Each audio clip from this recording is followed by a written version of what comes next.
You're more than welcome. She says, thank you for doing the prayers with Erica. It was nice to see her being held up instead of being torn down. You're more than welcome. It was my pleasure to pray for others. It's our duty, and it should be our joy to pray for others. Yeah, I'm not a big fan of them. I think personally, I believe some of these interventions really go beyond. Again, they're giving the idea that we know better than God. In my opinion, that we're saying God did not allow this, so therefore we know better than that. And I think that's a slippery slope. All right, another content creator. I forgot her name, by the way. I don't remember her name. It's the Monday morning show, and I don't remember everybody's name. All right. Like I said, last week, women were really not looking good last week. So let's pull this in, and let me hear what y'all think.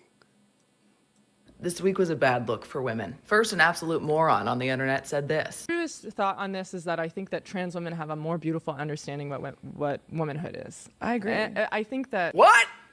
Wrong. Incorrect. Then Lindsay Clancy was put on trial for strangling her 5-year-old, 3-year-old, and 8-month-old with exercise bands. And women on the internet responded by posting solidarity videos with her, throwing ice at bathtubs to release their rage, and by protesting on the killer's behalf outside of her courtroom. Everybody needs committed. Then a North Dakota mother the throats of her 3-year-old, 1-year-old, and 5-month-old after telling the dad to say goodbye to the kids. The only child to survive was the 1-year-old named Colton. I mean, this is despicable. What is going on? Also this week, a crazy chick posted a video of herself to social media pouring hot wax on her This is children, crazy. lighting her house on fire and twerking. Oh, and it turns out that she's also an illegal alien from Cuba. So she's been arrested and detained.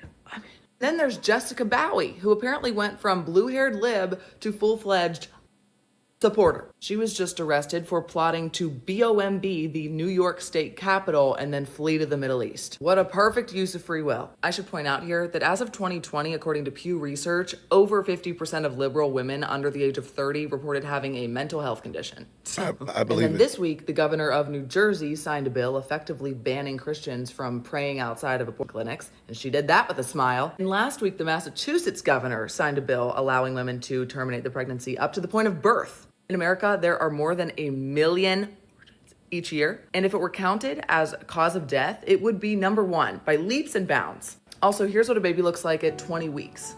It's a girl. 20 weeks, heartbeat. She's a girl. So, great job, ladies. We cannot define what a woman is, but we think trans dudes have a better understanding of what womanhood is. We defend mothers who their children, and for every 3.2 live births in America, there is 1. Also, we're unhappier than we've ever been. Even though, as this person points out, we won. Men are doing terribly. Women are doing amazing. We make more money. We have lower rates of addiction, alcoholism. We live longer. We can fly fighter planes and be in combat. Marriage is optional. Divorce is no fault. We win over 99% of custody battles. We control fertility at will and can't get drafted. But we're unmarried and we're unhappy. So, just another week here of modern feminism destroying womanhood. And I really want us to have a conversation about that.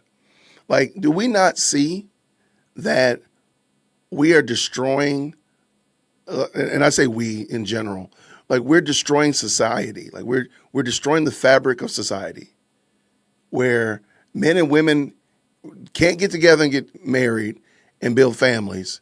We have, again, so we will delete little people in the womb. And good gracious, if they're born, we'll go ahead and make a hashtag and support the person. That is some crazy work, y'all. That is some outrageous behavior.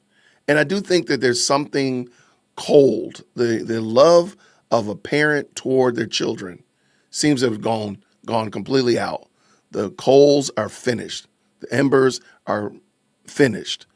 How have we gotten here that we don't, like parents, like we have to have a conversation about loving kids and taking care of and protecting children. That is some wild work.